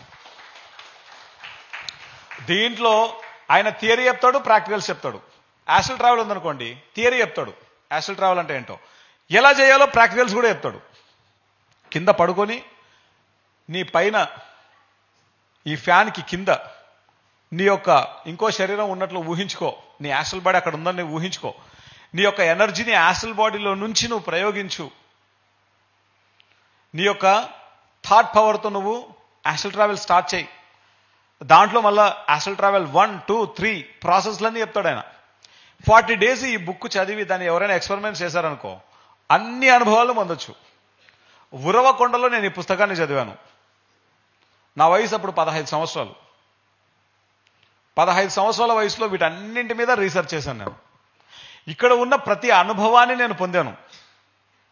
ఈ మూమెంట్లో నేను ఇన్ని సంవత్సరాలు ఉండడానికి కారణం ఏంటంటే ఈ జ్ఞానం. ఈ జ్ఞానమే లేకపోతే నేను ఎప్పుడో మాయలో కొట్టుకుపోయేవాడిని. ఎన్నోసార్లు మాయలో పడి కొట్టుకుపోయాను. కానీ మళ్ళీ బయటికి రావడానికి కారణం కూడా ఇవే గ్రంథాలు కారణమయ్యాయి. ఈ పుస్తకం ఈ మూమెంట్కే కారణమైంది. ఈ పుస్తకాన్ని మనం ఎప్పుడు కూడా ఒక బెస్ట్ గైడ్ లాగా తీసుకోవాలి. నెక్స్ట్, మరణం లేని మీరు, ఇది మొదటిది. మెటాఫిజిక్స్లో 2 స్వీయ శిక్షణ పుస్తకాలు. ఈ పుస్తకం స్పష్టంగా వివరిస్తుంది కొన్ని మెటాఫిజికల్ నైపుణ్యాలను నేర్చుకోవడం ఎలా ప్రారంభించాలి అనే సాధనా నిబంధనలు, ఆ లక్ష్యాన్ని సాధించడంలో చేయవలసినవి మరియు చేయకూడనివి ఎందుకు అని మీరు ఎప్పుడైనా ఆలోచించారా? పిరికితనం అనేటువంటి క్వాలిటీ ఉందనుకోండి, ఆయన ఏమంటాడంటే మన చుట్టూ ఒక ఆరా ఉంటుంది. ఈ ఆరా ఎలా ఉంటుంది? మీరు కోడిగుడ్డు చూశారు కదా, కోడిగుడ్డు ఎలా ఉంటుంది? ఈ షేప్లో ఉంటుంది, రైట్? సేమ్ అదే విధంగా మన ఆరా ఉంటుంది. మనం ఎంత ఎనర్జెటిక్గా ఉంటే మన ఆరా అంత విప్పారుకొని ఉంటుంది. మనం ఎంత డల్గా ఉంటే మన ఆరా అంత కుచించుకుపోయి ఉంటుంది. మనం ఏ ఎమోషన్స్ని క్యారీ చేస్తామో ఆ ఎమోషన్స్కు తగ్గ కలరు ఏర్పడుతూ ఉంటుందన్నమాట. ఇక్కడ ఏం చెప్తున్నారంటే పిరికితనం ఉందనుకో ఎవరికైనా, ఆ కలరు, ఆ ఆరా ఉంటుంది కదా, ఆ కలర్ చేంజ్ అయిపోతుంది పసుపు కలర్లోకి, రంగులోకి. కోపం ఉందనుకోండి ఎరుపు రంగులోకి, మరియు అసూయ ఉందనుకోండి ఆకుపచ్చ. లేదా కొన్ని ఎందుకు రంగులు మనలో కొన్ని భావోద్వేగాల్ని ప్రేరేపిస్తాయి. ఇది తప్పనిసరిగా ఉండవలసిన పుస్తకం, మీరు ఖచ్చితంగా చదవాలి. లేకపోతే ఎంతో విలువైన వాటిని కోల్పోతారని ఉంది. మాస్టర్స్, ఇది మన శరీరం. ఈ శరీరానికి ఈ డిస్టెన్స్లో ఎథరిక్ అనేది ఉంటుంది. ఓకే, ఏమంటారండి? ఎథరిక్. ఈ ఎథరిక్ అనేది మన శరీరంలోకి ఏదైనా ఒక రోగం రావాలంటే ఒక 6 నెలల ముందు మన ఎథరిక్ బాడీలోకి వస్తుంది. ఎందుకు మెడిటేటర్స్కు రోగాలు రావంటే, మెడిటేటర్స్ అండి నేను అన్నది, అంటే ధ్యానం సరిగ్గా చేసేవారు ఎందుకు రావు అంటే, ఈ ఎథరిక్లో ఉండగానే ఈ రోగం హీల్ అయిపోతుంది మెడిటేషన్ చేసినప్పుడు. ఇక నీ బాడీ మీదకి ఏమొస్తుంది? అర్థమవుతుందా? ఈ ఎథరిక్ తర్వాత ఈ కోడిగుడ్డు ఆకారంలో మనం ఈ చెయ్యి ఇలా చర్రామనుకోండి, మినిమం ఈ పరిధి వరకు మన యొక్క ఆరా విస్తరించి ఉంటుంది. ఈ ఆరాలో ఎందుకు మనం గురువులను కలవాలి అంటే, ఆ గురువులను పోయి మనము వాళ్ళ ప్రజెన్స్లో ఉన్నప్పుడు ఈ ఆరా ద్వారా, ఈ ఎథరిక్ ద్వారా మన లోపల ఆ యొక్క ఎనర్జీ అనేది షిఫ్ట్ జరుగుతూ ఉంటుంది, ట్రాన్స్ఫర్ జరుగుతూ ఉంటుంది. పత్రిసారిని చూడండి, ఆయన ప్రతి ఒక్కళ్ళకి సెకండ్ ఇస్తాడు, ప్రతి ఒక్కరిని హగ్ చేసుకుంటాడు. ఈ ఎనర్జీ అద్భుతంగా ఎక్స్చేంజ్ అవుతూ ఉంటుంది. కొంతమంది గురువులు ఉంటారు, వాళ్ళకి పాదాలకు నమస్కరించడానికి అనుమతిస్తారు. ఏం జరుగుతుంది ఆ పాదాలను పుట్టినప్పుడు? ఆ ఎథరిక్లోకి, ఆ ఆరాలోకి మనం ఎంటర్ అవుతున్నాం, ఎనర్జీ ఎక్స్చేంజ్ అవుతోంది. అందుకే గురువుకి అంత ప్రాధాన్యత ఇవ్వబడి ఉంటుంది. మాస్టర్స్, గురువు అంటే జ్ఞానంతో బరువైన వాడు అని అర్థం. మనలోని అజ్ఞాన అంధకారాలను తొలగించేవాడే గురువు. ఆ జ్ఞానంతో బరువై ఉన్నటువంటి ఆ యొక్క గురువు నుంచి మనం ఎంతో నేర్చుకుంటాం, ఫిజికల్గా అండ్ ఎనర్జీ లెవెల్లో. ఇది చాలా చాలా ఇంపార్టెంట్. అందుకే ఎప్పుడు మనం ఏ గురువు వచ్చినా మనం ఆ గురువు ప్రజెన్స్లో మనం ఉండాలి. ఇందాక ఒక మాస్టర్ వచ్చారు, ఒక గురువు గారు వచ్చారు, మనకు తెలియని విషయాలు ఆ గురువు గారి దగ్గర ఉన్నాయి. ఆ విషయాలను తెలుసుకోవడానికి వాళ్ళ జీవితాన్ని పణంగా పెట్టింటారు. నేను ఈరోజు మీ ముందు ఇలా మాట్లాడడానికి దాని వెనకాల 25 సంవత్సరాల సాధన ఉంది. 25 సంవత్సరాలు నేను డొక్కా ముక్కిలు తిని ఉంటాను. 25 సంవత్సరాలు కొన్ని భ్రమల్లో బతికింటాను, మాయలో బతికింటాను, దెబ్బలు తినింటాను, ఎన్నో అష్ట కష్టాలు పడి నేర్చుకొని ఉంటాను ఆ జ్ఞానాన్ని. ఆ జ్ఞానం అంతటి యొక్క ఎసెన్స్తో నేను మాట్లాడుతున్నా మీతో. నేను నిన్న ధ్యానంలోకి వచ్చి ఈరోజు మాట్లాడడం లేదు. నేను మాట్లాడడానికి 25 సంవత్సరాలు బ్యాక్గ్రౌండ్ ఉంది, 25 సంవత్సరాల సాధనలు ఉన్నాయి. నేను ఎంతో ఇన్వెస్ట్ చేసి ఉన్నాను దీని మీద. నా దగ్గర రూపాయి డబ్బు లేనప్పుడు కూడా ఇతరులతో దాన్ని అప్పుగా తీసుకొని ఎన్నో కోర్సెస్ నేర్చుకున్నాను. ఈవెన్ యుఎస్కి వెళ్ళినప్పుడు ఇక్కడ నీరజ మేడం వచ్చారు అట్లాంటా నుంచి. ఆ మేడం నేను జ్యోతిష్పెంజా వర్క్షాప్కి అటెండ్ అయ్యడం జరిగింది. దాని కాస్ట్ 2 lakhs. ఎంత ప్యాషన్ ఉంటే అవన్నీ నేర్చుకుంటాం మనం. మనతో వచ్చేది ఆ జ్ఞానం మాత్రమే. వాట్ ఈజ్ పర్మనెంట్ అన్నది నాకు అర్థమైపోయింది. మనం జ్ఞానం మీద ఎంతైనా ఇన్వెస్ట్ చేయాలి, జ్ఞానం మీద ఎంత సమయాన్నైనా పెట్టాలి, అప్పుడే మనకు ముందుకెళ్ళడానికి జరుగుతుంది. Otherwise not possible. ఇవన్నీ పుస్తకాలు, ఆయన పుస్తకాలు అవన్నీ చదవాలి.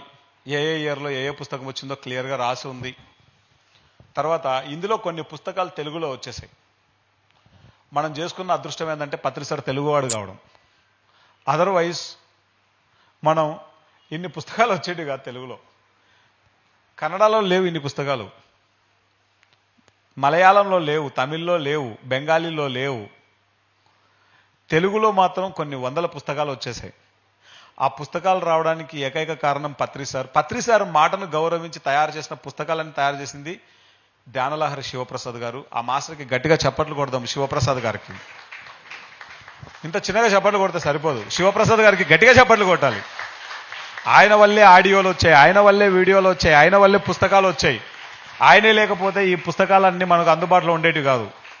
అదేవిధంగా ఇంగ్లీష్లో ఉన్న అన్ని పుస్తకాలు తీసుకొచ్చింది సాయి కుమార్ రెడ్డి సార్ అండ్ వేణుగోపాల్ రెడ్డి గారు.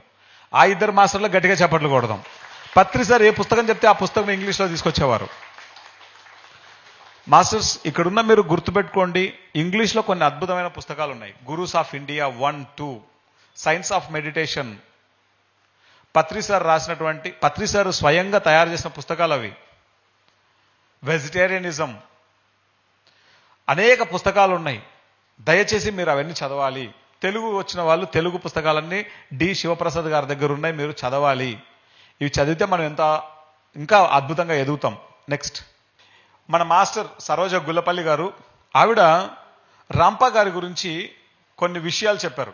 ఓకే, ఈ సరోజ గుల్లపల్లి గారి గురించి మనం ఒక నిమిషం మాట్లాడుకోవాలి. ఎందుకంటే the untold story of Sita, ఆ యొక్క సీతామాత గురించి తెలుగులో, ఇంగ్లీష్లో, హిందీలో అద్భుతంగా చెప్పారనమాట ఈ మాస్టర్. ఒక మాస్టర్ యొక్క ఎసెన్స్ని అద్భుతంగా ఈ ప్రపంచానికి పరిచయం చేస్తారు. ఈవిడ ఆస్ట్రేలియాలో ఉంటారు. ఒకసారి గట్టిగా చప్పట్లు కొడదాం సరోజ గుల్లపల్లి గారికి. ఇక్కడున్న మీరు ప్రతి ఒక్కరూ గుర్తుపెట్టుకోండి, the untold story of Sita, Sitayanam అని తెలుగులో ఉంది. ఆ బుక్ చదవకపోతే మనం ఎంత మిస్ అవుతామో. ఓ రోజు పత్రి సార్ ఏం చేశారంటే, పిఎంసీకి వచ్చినప్పుడు ఏదో పనులలో ఉన్నాం, ఆల్ ఆఫ్ ఎ సడన్గా ఆనందాన్ని పిలిచాడు. నేను ఎక్కడో బయట ఉన్నా, వచ్చి ఆనందాన్ని పిలుస్తున్నారు, పత్రి సార్ మీరు తొందరగా రండి అని చెప్పారు. వెళ్ళా. ఇంకో విచిత్రమైన విషయం ఏంటంటే, ఆ బుక్ను తయారు చేస్తున్నది పిఎంసీ పబ్లికేషన్స్ నుంచి. ఆ బుక్ వర్క్లో నేనున్నా. ఆనంద్, ఈ బుక్ చదివావరా అని అడిగాడు. చదవలేదు సార్ అన్న. ఒరే, నువ్వు ఈ క్షణమే వెళ్ళిపోయి నువ్వు చచ్చిపోరా, నెక్లెస్ రోడ్లో అది ఉంది కదరా, ఏమంటారా దాన్ని, చెప్పు ఏమంటారు దాన్ని, దాంట్లో పడి చచ్చిపోరా, ఈ క్షణమే నువ్వు చచ్చిపోరా, నువ్వు నా కళ్ళ ముందు కనపడద్దని చెప్తున్నాడు. బుక్ చదవడానికి చచ్చిపోవడానికి ఎంత సంబంధం ఉందా అని నేను లోపల ఆలోచించుకుంటున్నాను. ఆ బుక్ చదివిన తర్వాత ఆయన ఆ మాటలు ఎందుకు మాట్లాడాడు, అంత తీవ్రంగా ఎందుకు మాట్లాడాడో అర్థమైంది. ఆ బుక్ చదివినప్పుడు జన్మల నుంచి ఉన్న జ్ఞానం అంతా ఒక్కసారిగా కనెక్ట్ అయిపోయింది, తట్టి లేపింది. అది ఎవరినైనా తట్టి లేపుతుంది, ఏ వ్యక్తినైనా తట్టి లేపుతుంది. సీతాయనం బుక్ చదివిన ప్రతి ఒక్కరికి అది అర్థమవుతుంది. ఎంతమంది చదివారు ఇక్కడ సీతాయనం? చూసారా ఎంతమంది చదివారు? పొర్రపాటు చదవలేదనుకో, ఈ జన్మ వృధా అయిపోతుంది. సీతాయనం తెలుగులో, ఇంగ్లీష్లో the untold story of Sita, హిందీలో వచ్చింది పత్రి సార్ ద్వారా, తెలుగులో వచ్చింది, తమిళ్లో వచ్చింది, కన్నడలో వచ్చింది, అనేక భాషల్లో తీసుకొచ్చారు పత్రి సార్. దీన్ని ఒక యజ్ఞమే చేశారు. నిజానికి ఈ పిఎంసి నిలబడడానికి థర్డ్ టైం మేము షేర్స్కి వెళ్ళినప్పుడు ఈ సీతాయనం పుస్తకమే కారణమైంది. సీతాయనం అన్నటువంటి పుస్తకాన్ని గట్టిగా చప్పట్లు కొడదాం. The untold story of Sita. ఎవ్వరు చదవకపోయినా దయచేసి దాన్ని చదవండి. లాస్ట్ టైం ఆవిడ న్యూయార్క్లో ఉంటారు. అమెరికాకి వెళ్ళినప్పుడు ఆవిడ ఇంట్లో ఉన్నా నేను, ఆవిడ్ని ఇంటర్వ్యూ చేయడం జరిగింది. ఎంత అద్భుతంగా ఉందో మీరు పిఎంసి ఇంగ్లీష్ ఛానల్లో చూడొచ్చు. డీనా మెరియం ఆవిడ పేరు. ఆవిడని ఇంటర్వ్యూ చేసినప్పుడు ఎన్ని విషయాలు చెప్పారో. ఆవిడ ఇల్లు ఒక 5 ఎకరాలలో ఉంటుంది న్యూయార్క్లో. ఆవిడ ఇంటి నిండా విష్ణువు, శివుడు, బ్రహ్మ, లక్ష్మీదేవి, సరస్వతీదేవి, పార్వతీదేవి, హనుమాన్. న్యూయార్క్లో ఆవిడ ఒక నేటివ్ అమెరికన్. ఇండియాలో ఉన్న దేవుళ్ళు, దేవతలందరూ ఇంట్లో ఉన్నారు ఆవిడ ఇంట్లో. పిచ్చి లేచిపోయింది ఆవిడ ఇల్లు చూసి. ఆవిడ అయోధ్య వచ్చినప్పుడు తన గత జన్మ గుర్తుకు తెచ్చుకొని మొత్తం ఎంటైర్ నెరేట్ చేశారనమాట, the untold story of Sita. దయచేసి ప్రతి ఒక్కళ్ళు చదవాలి. ఈ సందర్భంగా పిఎంసిలో టీవీ ద్వారా, ఈ సెల్ ఫోన్ల ద్వారా, ఎనీ గ్యాడ్జెట్ ఎలక్ట్రానిక్ వీక్షించే ప్రతి ప్రేక్షకులు గుర్తుపెట్టుకోండి, the untold story of Sita ఈ పుస్తకం చదవాలి. చదవకపోతే మనం ఎంతో మిస్ అవుతాం. ఇప్పుడు మనం ఆ సీతామాత యొక్క శక్తిని ప్రపంచానికి ఎంతో అద్భుతంగా పరిచయం చేశారు సరోజ మేడం. ఆ మేడంకి గట్టిగా చప్పట్లు కొడదాం. సరోజ మేడం మీరు యూట్యూబ్లో కొడితే వచ్చేస్తుంది. ఆవిడ యొక్క వీడియోస్ అన్ని మీరు వినాలి. ఆవిడ ఒక విషయాన్ని ఎంతో అద్భుతంగా కమ్యూనికేట్ చేయగలదు, ఒక విషయాన్ని చక్కగా నెరేట్ చేయగలదు. ఇప్పుడు మన పద్మమ్మ అమ్మ కుటుంబం అని ఉంటుంది. అంతా అమెరికా మాస్టర్లు ఎక్కువ ఉంటారు అనుకోండి ఇండియాలో ఉన్నప్పటికీ. ఆవిడ జక్క పద్మ గారు యూట్యూబ్లో కొడితే వచ్చేస్తాయి ఆవిడ వీడియోలు. లలిత సహస్రనామం గురించి మాట్లాడింది కానీ, పతంజలి యోగ సూత్రాల గురించి మాట్లాడింది కానీ, ఆవిడ మాట్లాడే సబ్జెక్ట్ అంతా ఉంటుంది. మీరు ఆ యూట్యూబ్లో వింటే ఆ జ్ఞానం అంతా మీకు ఎంతో అద్భుతంగా అర్థమవుతుంది. ప్రతిదీ కేవలం విద్యుత్ మరియు అయస్కాంత తత్వం, అంతా భ్రమ మాత్రమే, వాస్తవికత ఆధ్యాత్మిక తలంలో ఉంది. ఇవన్నీ కూడా భ్రమలే, ఇల్యూషన్స్ అంతా. ఇదంతా కూడా ఎవ్రీథింగ్ విద్యుత్ మరి అయస్కాంత తత్వంతో ఇవన్నీ ఉన్నాయి. ఏదైనా ట్రూత్ ఉందంటే అది ఆధ్యాత్మిక తలంలో మాత్రమే ఉంది. అది ఈయన చెప్పిన కొన్ని కొటేషన్స్. నెక్స్ట్, బలవంతుడు మృదువుగా ఉండగలడని, బలహీనమైన మరియు అస్పష్టమైన వ్యక్తి గొప్పలు చెప్పుకోగలడని మన అభిప్రాయం. ఇది లోప్సంగ్ రాంపా మాస్టర్ గురించి కొంత మీకు చెప్పింది. ఆయనలో 100% అనుకోండి. ఈరోజు నేను ఆయన గురించి చెప్పింది 1% తీసుకుంటే, 100లో నుంచి 1 తీసుకుంటే, ఆ 1లో 0.0000001% మాత్రమే నేను చెప్పాను. అంటే ఆయన గురించి ఎంత ఉందో మీరు ఆలోచించండి. కాబట్టి దయచేసి తెలుగు వచ్చిన వాళ్ళు తెలుగు పుస్తకాలు చదవండి లోప్సంగ్ రాంపా మాస్టర్ గురించి. ఇంగ్లీష్ వచ్చిన వాళ్ళు ఇంగ్లీష్ తప్పకుండా చదవండి. ఓకే, సో మనం ఇప్పుడు భగవాన్ రజనీష్ గురించి తెలుసుకుందాం. ఈ మాస్టరు ఎంత పవర్ఫుల్ మాస్టర్ అంటే, ఇలాంటి మాస్టర్ భూమండలం మీద ఇది వరకు లేడు. ఇక మీదట వస్తాడో లేడో కూడా తెలియదు. ఎందుకు అంత పవర్ఫుల్ మాస్టర్ అని చెప్పుకుంటున్నాం అంటే, ఆయన డెత్ గురించి అంత అద్భుతంగా మాట్లాడాడు కాబట్టి చెప్పుకుంటున్నాం. కాశీలో కూర్చొని భగవాన్ రజనీష్ గురించి ఎందుకు మాట్లాడుకుంటున్నాం అంటే, అసలు డెత్ అంటే ఏంటి చాలా విడమర్చి చెప్పిన వ్యక్తి. రాంపా గారు సైంటిఫిక్గా స్పిరిచువల్ వేలో చెప్పారు. ఓషో గారు చెప్పిన ప్రతిదీ ఎవరికైనా అర్థమవుతుంది. రాంపా గారు చెప్పింది కొంతమందికి అర్థం కావడానికి it will take lot of time. But Rajneesh గారు చెప్పింది చాలా ఈజీగా అర్థమవుతుంది. నా డెత్ను సెలబ్రేట్ చేయండి, డెత్ ఈజ్ సెలబ్రేషన్ అని చెప్పినటువంటి ఒక మహా గురువు ఆయన. సో రజనీష్ మాస్టర్కి గట్టిగా చప్పట్లు కొడదాం. నెక్స్ట్, మన కాలంలోని ఆధ్యాత్మిక గురువులలో ఓషో ఒకరు. సండే టైమ్స్ అతన్ని 20వ శతాబ్దపు 1000 మంది నిర్మాతలలో ఒకరిగా పేర్కొంది. నవల రచయిత టామ్ రాబిన్స్ అతన్ని యేసు క్రీస్తు తర్వాత అత్యంత ప్రమాదకరమైన వ్యక్తి అని పేర్కొన్నాడు. 1990లో ఆయన మరణించిన దాదాపు 2 దశాబ్దాల తర్వాత అతని బోధనల ప్రభావం పెరుగుతూనే ఉంది. ప్రపంచవ్యాప్తంగా ఉన్న అన్వేషకులను చేరుకుంటోంది. పూణేలో ఆయన ఆశ్రమం ఉంది, రజనీష్ ఆశ్రమం. ఈరోజు మనం ఎలాగైతే వారణాసి వచ్చామో రజనీష్ ఆశ్రమానికి అందరం వెళ్ళాలి. గుర్తుపెట్టుకోండి, నేను వెళ్ళొచ్చాను, అది ఒక స్వర్గం. అది ప్రతి ఒక్కరూ వెళ్ళి రావాలి రజనీష్ ఆశ్రమానికి. అలాగే అమెరికాలో 26,000 ఎకరాలలో ఆశ్రమం కట్టారు ఆయన. ఓరెగాన్ పార్క్ అంటారు దాన్ని, ఓరెగాన్ పార్క్. ఆయనకు సొంత విమానాలు ఉన్నాయి.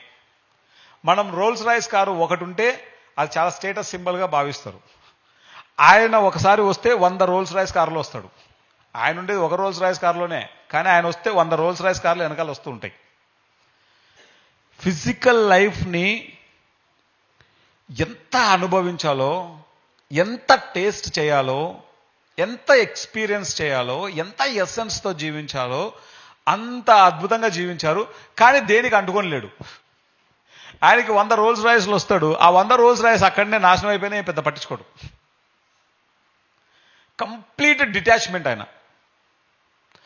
అన్ని భోగాలలో ఉంటాడు, కానీ ఏ భోగంలో ఇరుక్కోలేదు ఆయన. అన్నింటిలో జీవించాడు ఆయన, దేంట్లోనూ పట్టుకోలేదు ఆయన, దేన్ని పట్టుకోలేదు. అంతటి గొప్ప మాస్టర్. దీని గురించి ఒక స్టోరీ ఉంది, చెప్తాం మీకు. ఆ స్టోరీ చాలా అద్భుతంగా ఉంటుంది. ఆ స్టోరీ ఏంటంటే, ఒక మహర్షి యజ్ఞం చేయడానికి ఆలోచిస్తాడు, ఈ సమయంలో యజ్ఞం చేయాలి అని. ఓకే, ఆ మహర్షి పేరు వశిష్ఠుడో విశ్వామిత్రుడో, మొత్తానికి గుర్తులేదు. కానీ వాళ్ళిద్దరిలో ఒక మహర్షి ఒక యజ్ఞం చేయాలనుకుంటారు. ఆ టైంలో ఈ యజ్ఞానికి అంటే యజ్ఞం ప్రారంభించే వాళ్ళని చాలా గొప్పగా ఫీల్ అవుతారు. ఇప్పుడు ఒక పెద్ద ప్రోగ్రాం చేస్తుంటాం, ధ్యాన మహాయాగమే చేస్తాం. మనం ఎవరిని పిలుస్తాం? ఆ యజ్ఞాన్ని స్టార్ట్ చేయాలంటే ఎంత గొప్ప వ్యక్తి అయి ఉండాలి? అట్లాంటి వ్యక్తులనే కదా పిలుస్తాం. ఎవరిని పడితే వాళ్ళని పిలిచి యజ్ఞం స్టార్ట్ చేయండి అంటారా? సీఎం, పిఎం, లేదా ఏదైనా మినిస్టర్, లేదైనా ఆధ్యాత్మికతలో ఒక గొప్ప స్థాయిలో ఉన్న వాళ్ళనే కదా పిలుస్తాం. అట్లా ఆ ఆశ్రమంలో ఎంతో మంది గొప్ప గొప్ప బ్రహ్మర్షులు, యోగీశ్వరులు, మునీశ్వరులు, రాజర్షులు ఉంటారనమాట. అందరూ ఈ మహర్షి ఈరోజు నాతో యజ్ఞాన్ని ప్రారంభిస్తాడేమో, నాతో యజ్ఞాన్ని ప్రారంభిస్తాడేమో అని అందరూ ఒకరికొకరు మాట్లాడుకుంటూ ఉంటారు. ఎందుకంటే నేను ఇంత గొప్ప యోగిని కదా, ఎందుకంటే నేను ఇంత గొప్ప బ్రహ్మర్షిని కదా, నేను ఇంత గొప్ప రాజర్షిని కదా. శిష్యులు కూడా అనుకుంటూ ఉంటారు, మా గురువు అసలు ఎంత చేశాడు, ఆయన కదా కరెక్ట్ పర్సన్. ఈ శిష్యుడు చెప్పిన మాటలు విని ఇంకొక శిష్యులు మాట్లాడుతుంటారు అనమాట. అరే మీ గురువు కన్నా మా గురువు కదరా ఇంత గొప్పవాడు, ఇన్ని సంవత్సరాలు సాధన చేసినవాడు, వేదాలను ఔపోసన పట్టినవాడు అని చెప్పుకుంటూ ఉంటారు. ఆయనేమో జనక మహారాజును పిలవండి యజ్ఞాన్ని ప్రారంభించడానికి అని చెప్తాడు.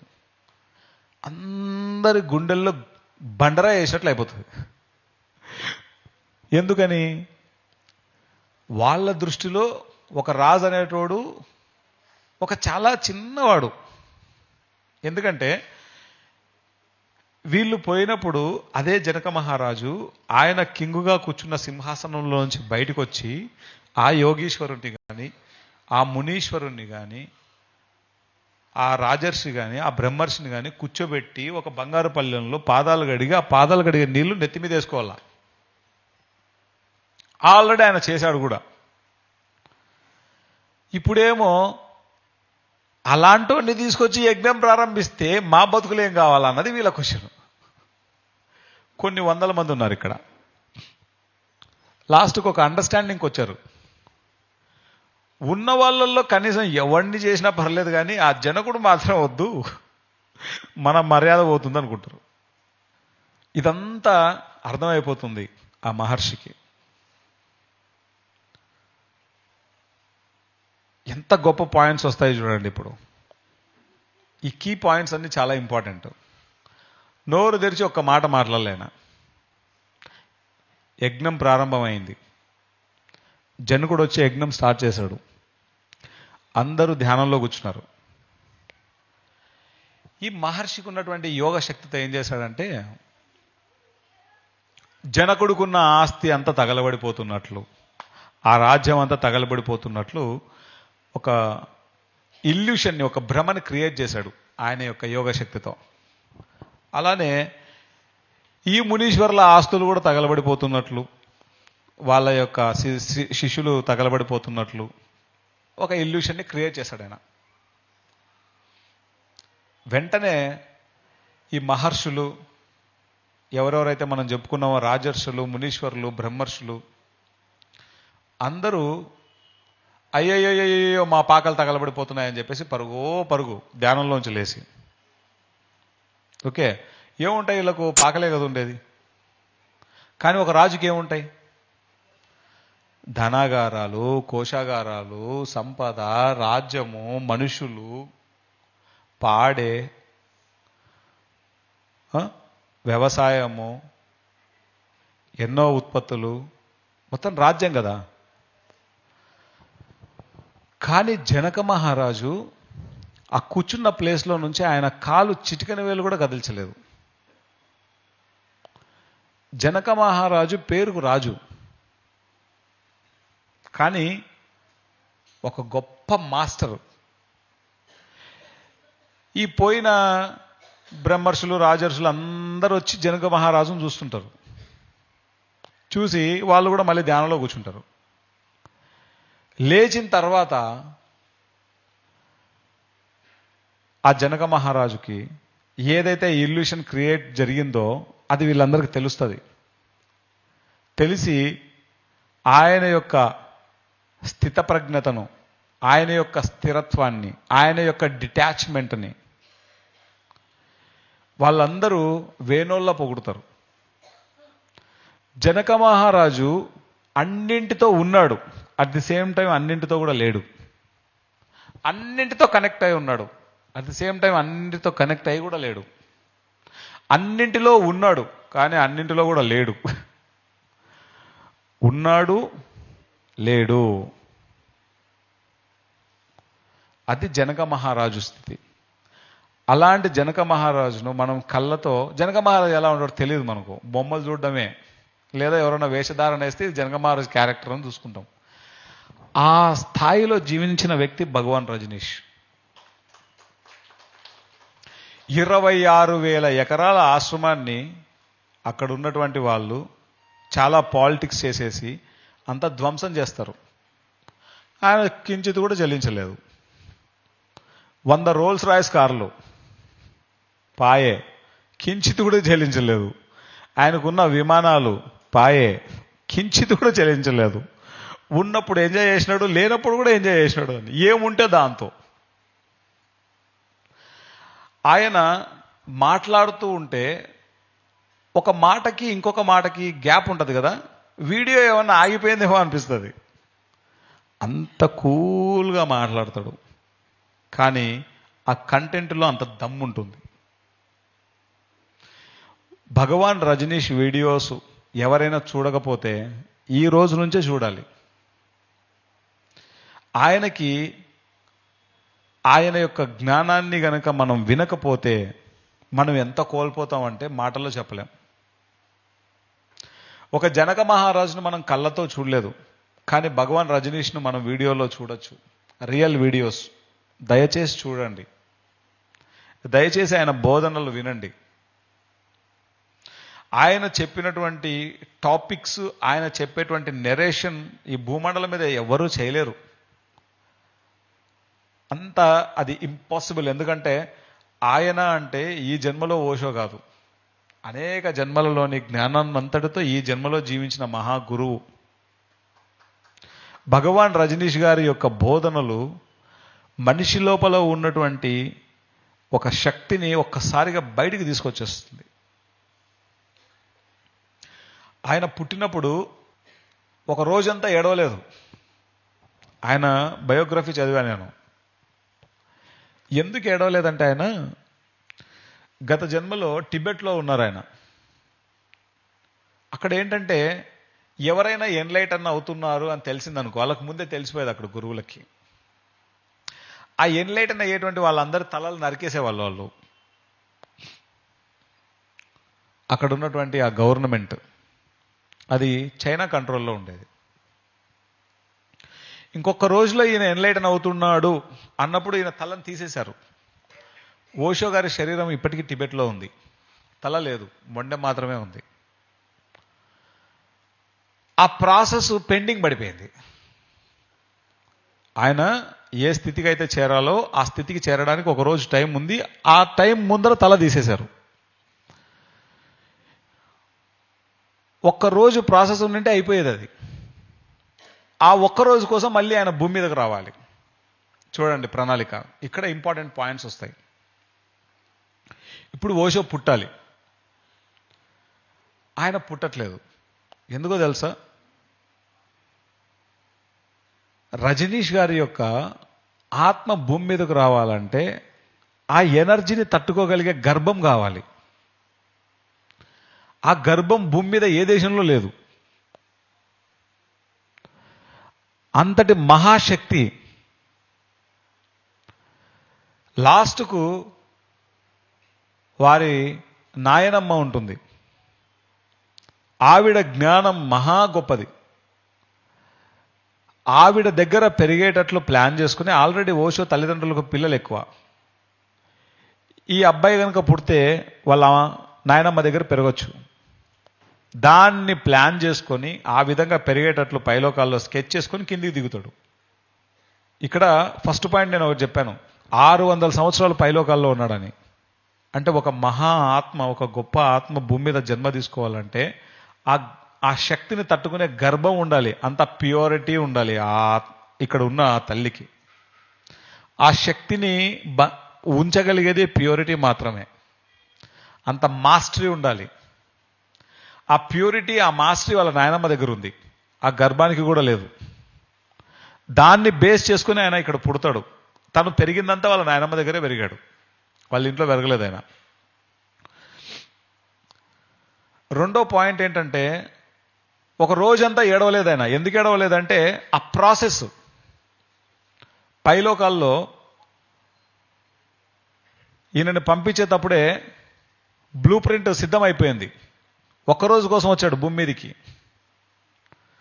ఆ ఒక్కరోజు ఎన్లైటన్ అవుతాడు ఆయన. ఎందుకంటే పుట్టిన ప్రతి పిల్లాడు తన గత జన్మల యొక్క సంస్కారాలు, ఆ జ్ఞానము అంతా చాలా అవేర్గా ఉంటుంది. ఆ ప్రాసెస్ కంప్లీట్ అయిపోయింది. వెంటనే మళ్ళీ పైలోకాల్లో మీటింగ్ పెడతారు. రజనీష్, నీకు 2 ఆప్షన్స్ ఉన్నాయి. ఒకటి, నువ్వు వచ్చేయచ్చు, నీ పని అయిపోయింది, నీ పర్పస్ అయిపోయింది. టిబెట్లో ఏదైతే పెండింగ్ ఉందో ఆ వర్క్ ఇక్కడ కంప్లీట్ చేసేసుకున్నావు. రెండవది, నువ్వు ఆప్షన్ తీసుకోవచ్చు, నీ జ్ఞానాన్నంతా ఈ భూమండలానికి ఇచ్చి రావచ్చు. అప్పుడు ఆయన రెండో ఆప్షన్కి ఓకే చేస్తాడు.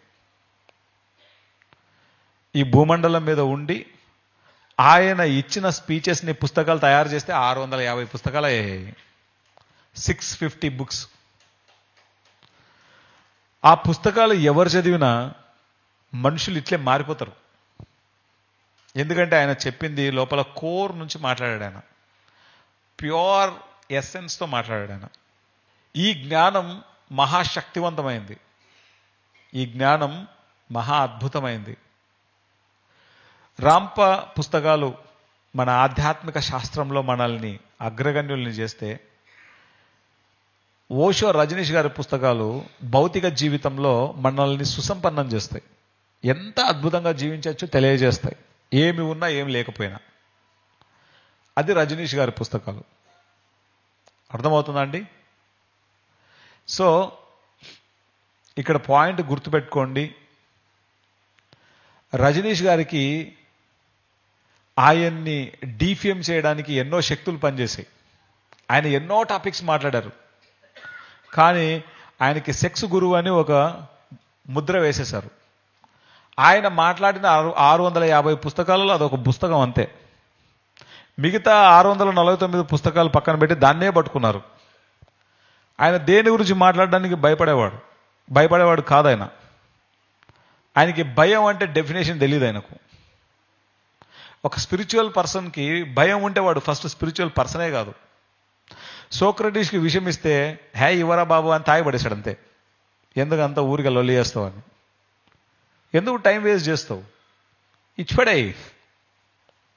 సిలువ వేస్తే సిలువ ఏం చేసుకున్నాడు అంతే యేసు ప్రభు. లొల్లి చేయకరా ఆయన వేసి పడే, ఏమవుతుంది? నువ్వేం చేసినా శరీరానికి కానీ ఆత్మకు కాదు. రజనీష్ గారికి కూడా స్లో పాయిజన్ ఇచ్చారు. మాస్టర్స్, ఇక్కడ మనం గుర్తుపెట్టుకోవాలి, ఏ యోగీశ్వరుడు దేనికి భయపడడు. ఎందుకంటే వాళ్ళు ఏం చేస్తున్నారో వాళ్ళకి తెలుసు. రజనీష్ గారికి తెలుసు ఆయన ఏం చేస్తున్నాడు. ఈరోజు ఆయన ఇక్కడ లేకపోయినా ఆయన యొక్క జ్ఞానం ప్రపంచమంతా మోగుతోంది. ప్రపంచమంతా ఆయన డిసైపుల్స్ ఉన్నారు. ఎందుకు? ఆయన ఇచ్చిన జ్ఞానం యొక్క శక్తి అది. ఒకప్పుడు ఈ పదాన్ని ఇప్పుడు మాట్లాడుతుంటేనే చాలా మందికి ఎక్కదు అది. ఆయన ఉన్న కాలంలో ఈ జ్ఞానం అంతా మాట్లాడాడు. కానీ జనాలకి ఏది పట్టుకోవాలో అది పట్టుకోకుండా ఏదైతే ఇష్టం లేదో అని మాట్లాడతారో దాని గురించే ఆయనకి ఒక నింద వేశారు. ఆయన ప్రపంచంలో ఉన్న అన్ని టాపిక్స్ మాట్లాడాడు, అందరి గురించి మాట్లాడు, ఎవరిని వదిలిపెట్టాడు ఆయన.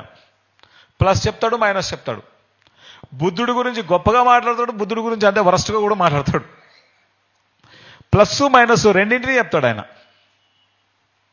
అలాంటి వ్యక్తి భూమి మీద లేడు. అంతటి గొప్ప మాస్టర్ భగవాన్ రజనీష్.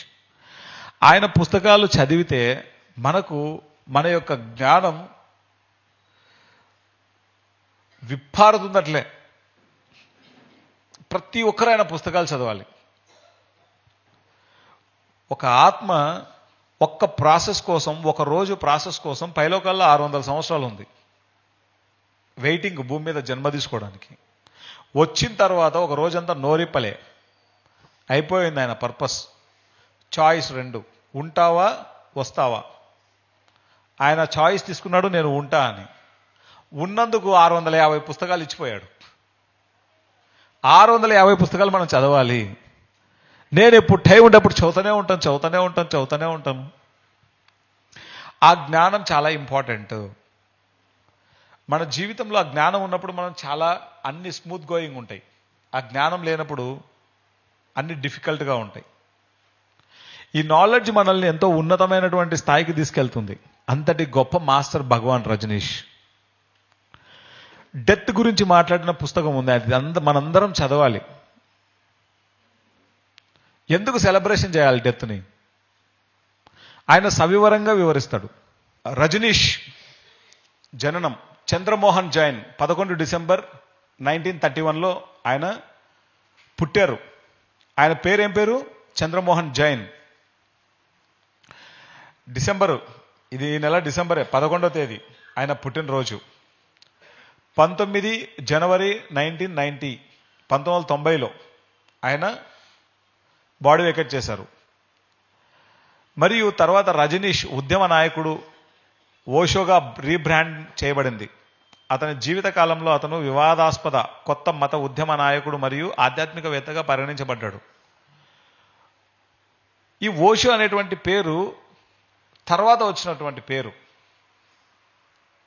ఓషియానిక్ అనేటువంటి వర్డ్ నుంచి ఈ ఓషో అనేది తీసుకోబడింది. ఆయన ఒరిజినల్ పేరు ఓషో కాదు. ఆయన చాలా రెబల్ అన్నమాట. రెబల్ అనే ఒక పుస్తకమే ఉంది ఇంగ్లీష్లో, దాని తెలుగులో కూడా రెబల్ అనే పేరుతోనే ప్రింట్ చేశారు. ఆ రెబల్ అనే పుస్తకం చదవాలి. ఆయన ఏమంటాడంటే, నువ్వుగా జీవించు, నీ ఎస్సెన్స్తో జీవించు. మల్లె పువ్వు ఫ్లేవర్ మల్లె పువ్వుది, గులాబీ పువ్వు ఫ్లేవరు గులాబీది. ఈ మల్లె పువ్వు ఎప్పుడు అనుకోకూడదు నేను గులాబీ కావాలని, గులాబీ ఎప్పుడు అనుకోకూడదు నేను మల్లె పువ్వు కావాలని. నీ ఫ్లేవర్తో జీవించు. What is your flavour? మనల్ని తట్టి లేపుతాయి అన్నమాట పుస్తకాలు. నెక్స్ట్, ధ్యానం గురించి, బుద్ధిపూర్వకత గురించి, ప్రేమ గురించి, సెలబ్రేషన్స్ గురించి, ధైర్యం గురించి, క్రియేటివిటీ గురించి మరియు హాస్యం. ఈయన పుస్తకాలు చదువుతుంటే మనం నవ్వి నవ్వి నవ్వి నవ్వి నవ్వి నవ్వి నవ్వి చచ్చిపోతాం. ఎందుకంటే ప్రతిసారి ఏది చెప్పాలన్నా ఆయన హాస్యం జోడించి చెప్తుంటాడు. ముల్లా నజరుద్దీన్ అనే ఒక క్యారెక్టర్ తీసుకుంటాడు. ఆ ముల్లా నజరుద్దీన్ అనేటువంటి క్యారెక్టర్తో అన్ని చెప్తూనే ఉంటాడు. ఇది చదువుతున్నంతసేపు మనం చక్కగా జాయ్ని మనం ఎక్స్పీరియన్స్ చేస్తుంటాం. వీటన్నింటి గురించి రజనీష్ నొక్కి చెప్పారు. స్థిరమైన విశ్వాస వ్యవస్థలు, మతపరమైన సాంప్రదాయం మరియు సాంఘీకరణకు కట్టుబడి ఉండడం ద్వారా అణచివేయబడుతున్నాయని ఆయన భావిస్తాడు. మనము జీవించే జీవితం అంతా ఈ సొసైటీ యొక్క బిలీఫ్ సిస్టమ్ని, సొసైటీలో వీళ్ళు చెప్పినటువంటి అంశాలని దృష్టిలో పెట్టుకొని మనం జీవిస్తాం. మనం ఎలా జీవించాలో ఒరిజినల్గా అలా జీవించట్లేదు. అందుకే పత్రి సారు ఎన్నింటినో బ్రేక్ చేసి పడేశారు.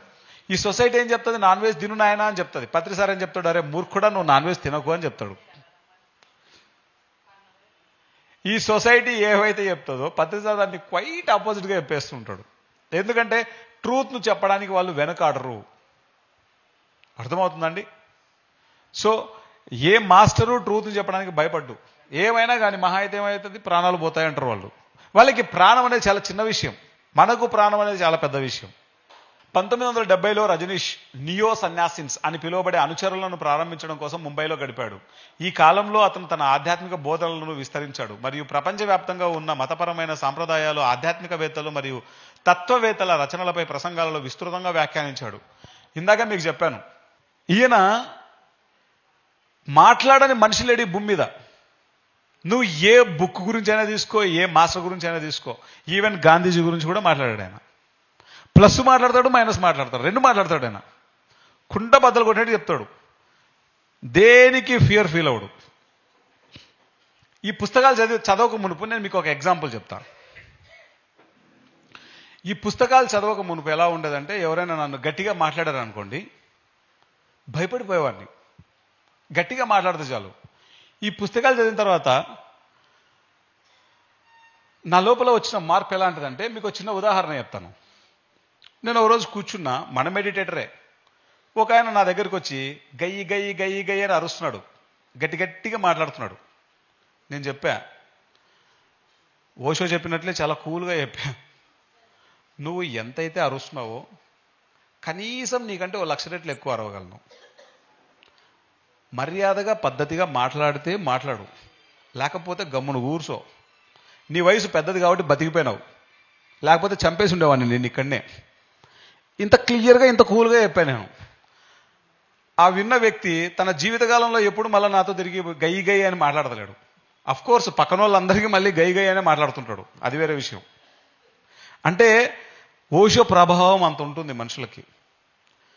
చాలా ఇండివిజువల్గా జీవిస్తాం మనం, చాలా రెబల్గా జీవిస్తాం, చాలా ట్రూత్ఫుల్గా జీవిస్తాం, చాలా ట్రూత్తో జీవిస్తాం.